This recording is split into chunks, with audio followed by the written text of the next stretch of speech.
नमस्कार साथियों, आपका एक बार फिर से स्वागत है। मैं हूं अभिमन्यु सिंह और आज हम बात करेंगे इग्नू बीएड की जो प्रवेश परीक्षा होती है उसकी परीक्षा के पैटर्न पर, सिलेबस पर कि किस प्रकार से हम पेपर को हैंडल करें ताकि इसमें जो वरीयता जो बनती है उसमें हमारा नाम आ जाए, यानी हम ना सिलेक्शन हो जाए बीएड के लिए। देखिए साथियों, मैं मोटा मोटा आपको बता दूं कि जो इग्नू की बीएड की जो प्रवेश परीक्षा होती है उसके लिए कोई विशेष रूप से तैयारी अलग से की जाए, मुझे ऐसा नहीं लगता है।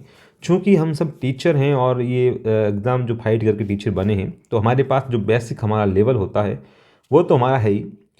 इसमें महत्वपूर्ण ये है कि जिस समय आप पेपर दे रहे होते हैं उस समय आप उस पेपर को हैंडल कैसे करते हैं, उस समय आपका दृष्टिकोण क्या रहता है प्रश्नों के प्रति, वो ज़्यादा महत्वपूर्ण है। लेकिन इसके अलावा कुछ बेसिक चीज़ें ऐसी हैं जो इसमें से अलग है, उनको एक बार देखा जाना चाहिए। तो चलिए इस पे अपन थोड़ी सी चर्चा करते हैं, वो किस प्रकार की कट ऑफ रहती है उस पर भी बात करेंगे। इग्नू की जो बीएड है मुझे लगता है बहुत ठीक ढंग से, और अगर आप व्यवस्थित तरीके से करना चाहते हैं और बीएड के बारे में गंभीरता के साथ आप सोच रहे हैं कि आपको कुछ सीखना भी है, तो इग्नू से बीएड करना बेहतर विकल्प है। वर्तमान में जो राजस्थान की सरकार, राजस्थान के माध्यम गवर्नमेंट ऑफ राजस्थान है, उसकी जो कॉलेजेस वहाँ से अपन जब बीएड कर रहे होते हैं तो उनका पैटर्न किस प्रकार का रहता है हमें पता ही है। लेकिन इग्नू अपने आप में एक बेहतरीन कॉलेज है, मैं ये मानता हूँ, और वो जो भी काम हमें देगी उस काम को वो बेहतर ढंग से हम करेंगे, ऐसी अपेक्षा हमसे रखते हैं इग्नू वाले। हालांकि इसके अंदर होता यह है कि भाई ज़्यादा अपन को पढ़ना भी नहीं पड़ता। ये जो सब्जेक्ट हैं बीएड में जब आपका चयन हो जाएगा उसके बाद में इसकी जो सब्जेक्ट हैं वो भी इतनी ज़्यादा हार्ड रहती नहीं है, और लेकिन इसमें लिखने का काम बहुत ज़्यादा है। इसमें आपको असाइनमेंट जो लिखे जाते हैं वो बहुत अच्छे लेवल के आपको लिखने पड़ते हैं, वर्कशॉप होती हैं और उसके अलावा आपके एग्ज़ाम होते हैं। तो मोटा मोटा ये है कि हमें कहीं बाहर नहीं जाना पड़ता। केवल 12-12 दिन की जो वर्कशॉप होती है वो अपने जो रीजनल सेंटर है या स्टडी सेंटर है, सॉरी रीजनल सेंटर का स्टडी सेंटर है, वहाँ हमें करनी पड़ती है। बाकी आप अपने घर पे रहते हुए आराम से अपनी बीएड जो है वो कंप्लीट कर सकते हैं। चलिए अब बात करते हैं पेपर की कि जो इसका प्रवेश परीक्षा है, लगभग सुनने में आ रहा है कि 8 तारीख को एग्ज़ाम है, लेकिन मुझे नहीं लगता कि शायद अगर अब अभी तक अगर आपके एडमिट कार्ड डाउनलोड नहीं हुए हैं तो शायद 8 को नहीं, और अगर हो जाते हैं तो 8 की संभावना है। लेकिन लगभग मुझे लगता है जनवरी में आपके एग्ज़ाम हो जाएगा। चलिए बात करते हैं इस परीक्षा के पैटर्न पर। तो देखिए इसको अपन 2 भागों में बांट देते हैं, पार्ट ए और दूसरा जो आपका है वो पार्ट बी। पार्ट ए जो है वो आपके लगभग टोटल मार्क्स जो है वो 80 नंबर का होगा, और जो पार्ट बी है वो आपके 20 नंबर का। इस प्रकार से 100 नंबर का पूरा पेपर जो है वो आपके बन रहा है।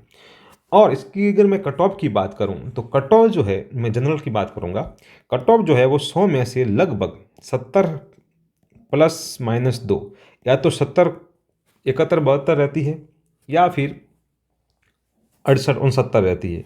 लेकिन मोटा मोटा मैं मानता हूँ अगर आप अपना सिलेक्शन श्योर करना चाहते हैं तो आपको लगभग 72 73 नंबर के मार्क आपको लाने चाहिए मेरे हिसाब से, तब आप एक अच्छी दौड़ में रहेंगे और आपका चयन हो जाएगा, ये निश्चित रहिए आप इतने नंबर लाने पर। अब इतने नंबर लाने कैसे रहे, मैंने इग्नू का एग्ज़ाम क्वालिफाइड किया था, तो मेरे उस समय 77 मार्क थे, और लगभग रीजनल सेंटर जोधपुर है उसमें मेरा 7वां नंबर था मेरे हिसाब से, 7वां ही था शायद, 7वां ही था। 77 मार्क आए थे मेरे। तो उस समय कट ऑफ थोड़ी ज़्यादा भी रही थी, शायद 72 73 के आसपास रही थी जनरल की। तो मैं आपको बता दूं कि उसके लिए मैंने कोई विशेष तैयारी नहीं की थी, बस मेरा ठीक था। उससे पहले मैं कोटा की जो बीएड होती है वो 2 बार क्वालिफाई कर चुका था, और मैंने हालांकि कोटा से बीएड की नहीं क्योंकि उसमें मेरी इच्छा नहीं थी। फिर मैंने कहा इग्नू से कर लेते। तो मैं आपको बता दूं कि देखिए करना क्या है इसमें, कि जैसे अपन सेक्शन पार्ट ए की बात करते हैं और एक एक लेवल से बात करेंगे। देखिए पहला सेक्शन जो है आपका, उसमें आपके जनरल इंग्लिश जो कॉम्प्रीहेंशन है, नंबर ऑफ क्वेश्चंस 10 और मार्क्स जो है वो 10, मतलब 10 क्वेश्चंस आएंगे, 10 प्रश्न आएंगे। उसमें मेरे हिसाब से मुझे ठीक से अगर याद है, क्योंकि मुझे बीएड मैंने शायद 2019 में मेरी बीएड शुरू हुई थी, 19 में जो एग्ज़ाम हुआ था और 20 में हमारी काउंसलिंग हुई थी, यानी 20 से 22 वाला जो बैच है वो हमारे था। तो उसमें हमारा वो जो एग्ज़ाम जो हुआ था वो ऑनलाइन मोड से हुआ था, मतलब ऑनलाइन हमने एग्ज़ाम दिया था, जोधपुर सेंटर था हमारे। अभी तो शायद ऑफलाइन होता है, मतलब जो है क्या कहते हैं, पेपर मिलेगा आपको। उस समय हमें कंप्यूटर पे दिया था, हमने कंप्यूटर बेस्ड टेस्ट था। ऑनलाइन का मतलब है कंप्यूटर बेस्ड टेस्ट था हमारा। तो वो तो सेक्शन जो फर्स्ट है वो 10 नंबर की जो आपकी इंग्लिश आएगी, उसमें जो पैसेज दिया होगा उसको पढ़ के आपको उत्तर लिखने हैं। उसमें हिंदी भी आती है। तो ये जो है, ये मुझे लगता है इसमें आप अच्छा स्कोर कर सकते हैं। देखिए, यहाँ आपको कोशिश करनी चाहिए, क्योंकि ये कोई फिक्स है नहीं। आप प्रैक्टिस कर रहे हैं, अगर आपने कोई गाइड खरीदी है और आप प्रैक्टिस कर रहे हैं तो अच्छी बात है। अगर आप प्रैक्टिस नहीं भी करते हैं तो वहाँ जाके आप अगर अपना थोड़ा सा ध्यान से उस प्रश्न को हैंडल करेंगे, इन प्रश्नों को, तो आपके मुझे लगता है 7-8 नंबर तो आराम से आ ही सकते हैं। क्योंकि पैसेज को पढ़ के अपन हल कर सकते हैं। इतने तो हमारा एक लेवल होता ही है कि हम पैसेज पढ़ें, उनके उत्तर ढूंढ के एबीसीडी में से। ऑब्जेक्टिव होता है, लिखना तो है नहीं कि भाई लिखने के लिए अपन ढूंढना पड़ेगा कि कोई हमारा ऐसा कोई एक जो पैसेज के थ्रू जो उसका मूल उद्देश्य पूछ लिया गया है तो हम उसको ढूंढने में टाइम निकालेंगे। नहीं, इसमें ऑब्जेक्टिव है तो आप उत्तर सही कर ही पाएंगे। सेक्शन सेकंड जो है आपका लॉजिकल एंड एनालिटिकल रीजनिंग है। मानसिक जो तार्किक मानसिक क्षमता जो है, रीजनिंग है, उसके 20 प्रश्न आएंगे और 20 अंकों की है। मैं अपेक्षा करता हूँ कि लगभग जो टीचर हैं, प्राइमरी टीचर हैं, या वो ये कर सकते हैं। इसके लिए प्रैक्टिस की आवश्यकता है। तो आप इतना बोधरेशन मत लीजिए अपने दिमाग पे कि मैंने कुछ नहीं पढ़ा है या फिर महीने भर में क्या हो जाएगा। मेरिट बहुत ज़्यादा रहती है, निस्संदेह रहती है। कई बार हमारा चयन नहीं भी होता है, लेकिन हमें इतना मान के चलना है कि ये सवाल जो 10 नंबर कॉम्प्रिहेंशन इंग्लिश वाला है वो, और दूसरा लॉजिकल और एनालिटिकल रीजनिंग जो है, मेंटल एबिलिटी है, मानसिक योग्यता है, तार्किक योग्यता है, उसके तो 20 प्रश्न अपन कर ही लेंगे। ये 20-15 प्लस तो आप मान के चल कि आप प्रैक्टिस करके कोशिश भी करेंगे। अगर प्रैक्टिस नहीं करके जाते हैं आप एग्जाम में और वहाँ जाके आप प्रैक्टिस करते भी हैं, सॉरी ये सीधा पेपर ही हैंडल करते हैं, तब भी हो जाएंगी। मेंटल एबिलिटी के मुझे लग रहा है कि लगभग हो जाएंगे। अगर मेंटल एबिलिटी आपकी कमज़ोर है तो फिर आप पीछे रह सकते हैं, इसमें कोई दो राय नहीं है। एजुकेशनल एंड जनरल अवेयरनेस, या मैं जीके की बात कर रहा हूँ, और शिक्षा से संबंधित प्रश्न और कुछ जीके के संबंधी करंट अफेयर से जीके के संबंधी प्रश्न आएंगे। वो आपके 25 आएंगे और ये बहुत बड़ा रोल अदा करेंगे इसमें। आपके 25 प्रश्न आएंगे, 25 मार्क का है, बहुत अच्छा है, मतलब ज़्यादा वेटेज है इसका। इसके लिए हमारी तैयारी होनी चाहिए, और वो तैयारी कैसी होगी मैं बताता हूँ आपको। देखिए, अब अगर आप बात करें कि अभी आप पढ़ना शुरू करेंगे तो अब तो समय कम रहा है, फिर भी आप देख लें तो मोटा मोटा आप जो लुसेंट की बुक आती है, लुसेंट की जो किताब है सामान्य ज्ञान की, देखिए इसमें कुछ विज्ञान का सवाल भी आ सकता है, जनरल अवेयरनेस, करंट अफेयर्स के सवाल तो निस्संदेह आएंगे इसमें, शिक्षा संबंध में भी आएंगे, और कुछ हिस्ट्री पॉलिटी से संबंधित सवाल भी इसमें आ सकते हैं। आपको कोशिश करनी है कि देखिए 25 सवाल है, आपको होपलेस नहीं होना है। अगर आप इन दो पार्टों में अच्छा स्कोर करेंगे, और यहाँ अगर आप थोड़ा सा हो जाते हैं ऊपर नीचे, देखिए कोशिश तो ये करनी है कि सब में आपका बेहतर स्कोर, औसत स्कोर हो। औसत होना जरूरी है, सब में औसत होना। अगर आप किसी में भी बहुत ज़्यादा माइनस में है तो वहाँ आपकी दिक्कत क्रिएट हो जाती है कि मेंटल एबिलिटी का आप बहुत कम सवाल ही कर पाए, 4 सवाल ही कर पाए मेंटल एबिलिटी का। कभी कभी किसी की दिक्कत होती है, किसी की इंग्लिश में होती है, किसी की, ठीक है, सबके सारे सब्जेक्ट एक जैसे नहीं हो सकते, हर किसी में एक ही कमजोरी होती है। तो बाकी में अगर अपन या तो सब में औसत कर लें, या फिर किसी एक विषय में जो ज़्यादा हमारा जो हमारे पक्ष का विषय है उसमें हम अच्छा प्रदर्शन करें। इसके अंदर आप लुसेंट देख लें, थोड़ी सी लुसेंट के जो बेसिक है वो देख लें। करंट अफेयर्स में क्रोनोलॉजी देख लें आप, कुछ और नेशनल और इंटरनेशनल देखें, क्योंकि इसमें राजस्थान के संदर्भ में प्रश्न आने की संभावना कम है, सीधी सच बात है। इसमें आप नेशनल और इंटरनेशनल, और उसमें भी विशेष तौर पर कोई खेल वाला है, उसके अलावा कोई विशेष पर्सन जो व्यक्ति है जिसने कोई मतलब बड़ा काम किया हो, जिसका नाम हुआ हो पिछले 6-7 महीनों में, तो उसको एक बार आप जरूर देख लें। जैसे कभी कभी प्रश्न पूछे जाते हैं कि भाई कोई महिला राष्ट्रपति, किसी देश की पहली महिला राष्ट्रपति बनी है तो वो है, किसी महिला ने खेल में कोई ऐसा कोई मेडल वगैरह जीता है तो वो है, या फिर किसी ने अच्छी कोई बहुत प्रसिद्ध बुक लिखी हो, तो वो इस प्रकार के प्रश्न तो इसमें इग्नू पूछता है। ये निश्चित तौर पर मान के चलिए आप, मतलब ऐसे प्रश्न जिनका एक स्टैंडर्ड लेवल हो वो प्रश्न इसमें पूछे जाते हैं, लेवल वाले प्रश्न। तो इस प्रकार से आप क्रोनोलॉजी में से पिछले 6 महीने की जो क्रोनोलॉजी है उसमें से नेशनल और इंटरनेशनल जो है वो आप एक बार देख लीजिए तो आपका हो जाएगा इसमें ठीक ठाक। Teaching learning and the school, इसमें आप देखिए 25 सवाल है, इसमें निस्संदेह आप 20 नंबर आराम से ला सकते हैं, 20 प्लस ही लाएंगे आप, 100 मान के चलिए। इसमें आपको ज़्यादा दिमाग लगाने की जरूरत नहीं है, मेरे हिसाब से इसको पढ़ना भी नहीं चाहिए। आप वहाँ जाएंगे और अगर आप सकारात्मक सोच के साथ में जो प्रश्न पूछा जा रहा है, इतनी समझ हमारी है क्योंकि हमने STC में पढ़ा है, हम पढ़ा भी रहे हैं, उसके अलावा हमने बहुत सारी ट्रेनिंग्स भी ली है, उसमें हमने इस संबंध में बहुत कुछ पढ़ रखा है। तो मुझे नहीं लगता कि इसके लिए कोई आपको ज़्यादा लोड लेने की ज़रूरत है। तो ये 25 नंबर तो आप मान के चलिए, इसमें तो आप अच्छा स्कोर कर ही सकते हैं, कर ही सकते हैं। तो ये हो जाएगा। मेन जो पढ़ने वाली बातें हैं जिसमें अभी आपको फोकस करना चाहिए, वो मैं आपको बता देता हूँ। वो एक तो आपका ये पार्ट हो जाएगा, सीधी सी बात है, ये जो वाला पार्ट है, सेक्शन 3 वाला पार्ट है, इस पे थोड़ा सा आप ध्यान दीजिए। अगर आप कंटिन्यू कोई तैयारी कर रहे हैं आरएस वगैरह की या फिर कोई, तो ये इसमें हो जाएगा अच्छे से। नहीं तो फिर आप थोड़ा सा इसमें देख लीजिए, लुसेंट वगैरह है। वैसे आपने अध्यापक तृतीय श्रेणी अध्यापक भर्ती की परीक्षा पास की है, तो इतना तो आपका लेवल होता ही है। लेकिन दिक्कत ये कि सबका लेवल इतना ही होता है, क्योंकि हम सब लोग पढ़े मतलब उस लेवल के हैं, सबके स्तर जो है वो माइंड स्तर एक जैसा है। इसलिए थोड़ा सा रीजनिंग में आप अच्छा करें, और ये जो है इसमें आप गलती कम से कम करें। ये जो 25 सवाल है सेक्शन 4 वाले, इसमें कम से कम गलती करें, तो फिर आपको ज़्यादा बेनिफिट हो जाएगा।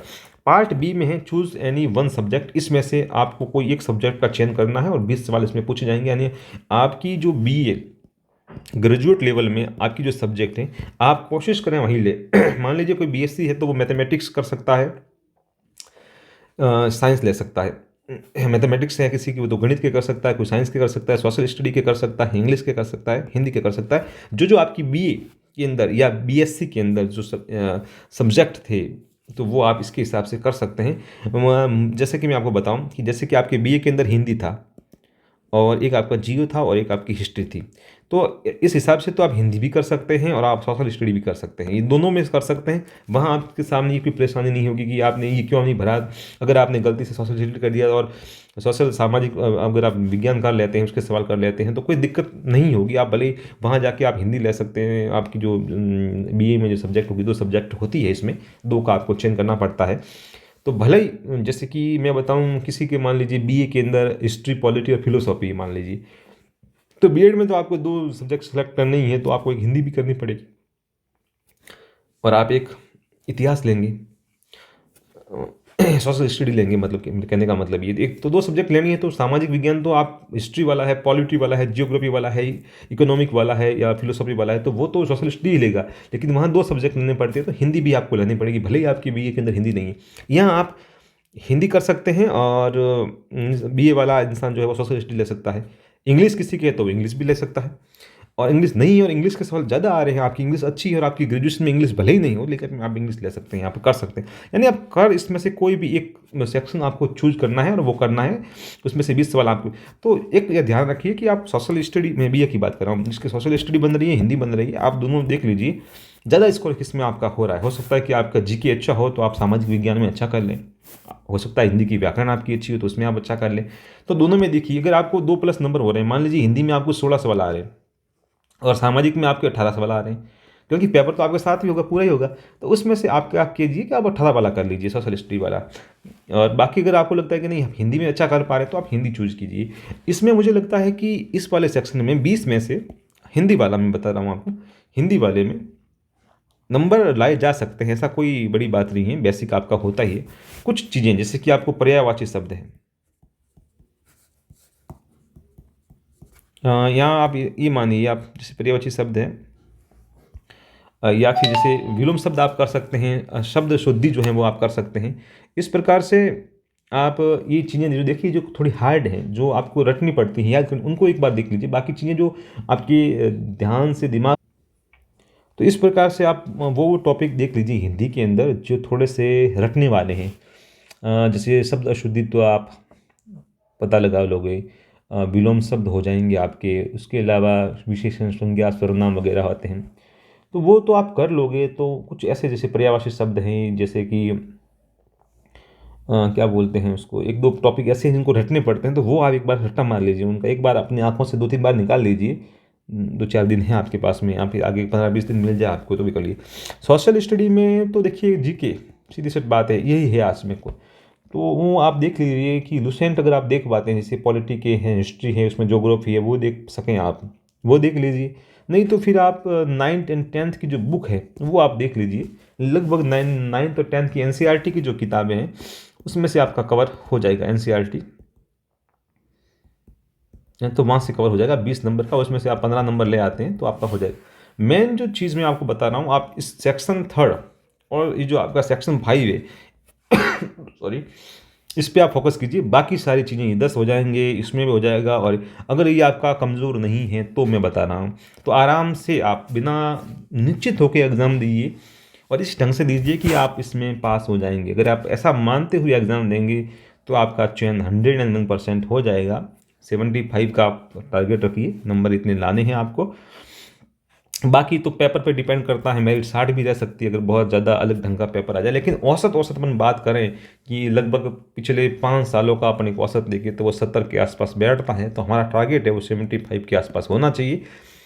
और उम्मीद करता हूँ आप सब लोग इस परीक्षा में सफल हों और आगे बढ़ें, बीएड कर लें। और इग्नू से बीएड करने के अनुभवों के बारे में मैं आपको बताऊँगा एक अलग से वीडियो में। तब तक के लिए दीजिए इजाज़त। धन्यवाद।